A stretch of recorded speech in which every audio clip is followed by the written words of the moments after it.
Thank you, honorable parliamentarians, for giving me a floor to speak about regarding a few of the most pressing issues that the youth is facing today.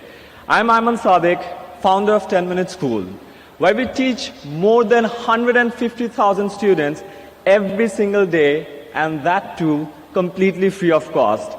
This makes us the largest online education platform of a small but a very optimistic nation called Bangladesh.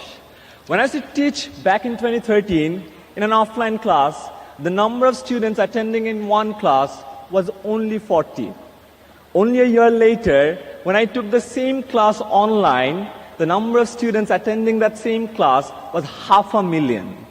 Just to put that number into perspective, if I need to reach out to 500,000 students by having a class of 40 students every single time, I have to repeat that class 12,500 times. That is my entire lifetime. Honorable parliamentarians, this is the sheer power of digital education today. With the help of augmented and virtual reality, we can create a classroom around anyone and everyone.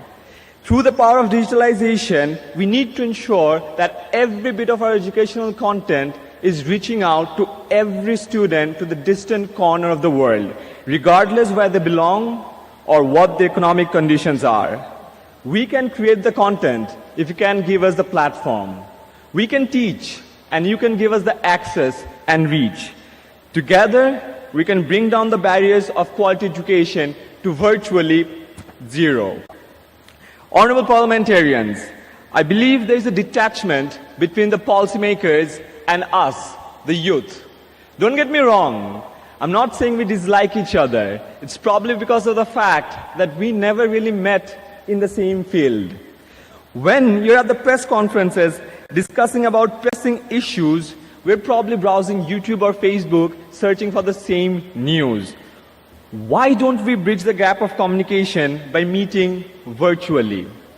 Imagine this, a student sitting in a traffic, but he, instead of being frustrated about it and posting a Facebook status, is maybe discussing how to solve this problem with an honorable parliamentarian through a Facebook live show, where both the parties are engaging simultaneously. That's the power of digitalization that we need to hold on to. 2 years back, when I graduated from university, I had an overwhelming realization that we need to do more to keep pace with this fast-changing world. The fourth industrial revolution has come with a range of new technologies that are blurring the lines between physical, digital, and biological worlds, and impacting all disciplines, economies, and industries. Robots are likely to replace a large portion of the jobs in the next decade to come.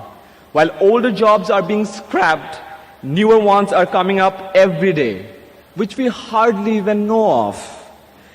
Dear parliamentarians, we request you to create a curriculum that can keep up with the rapidly changing industry, a system where we would learn by doing rather than just reading. Because in this world, we need more doers.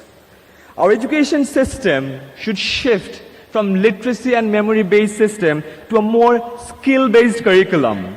We should teach our students about emotional, digital, and financial intelligence. There is no point of teaching students the fact-based content, most of which is already available on Google. We need to reduce this mismatch between the industry need and the academia supply. I beg you to create a system where the students can get the equal opportunity. Once the students enter the job market, this redundancy in education sometimes fails to connect them with proper jobs. If you imagine, out of the 2.4 billion people in the Commonwealth countries, 60% of them are under the age of 30. Can you imagine the sheer magnitude of that number? We are the change agents, and all we need is the right opportunity. We can be the first generation to end extreme poverty. We can be the most determined generation to end injustice and inequality, and the last generation to be threatened by problems like refugee crisis or climate change. For that, we need to break the barriers and build more bridges, spread happiness, and most of all, we need to make sure that no one, and I repeat, no one is left behind. Thank you so much.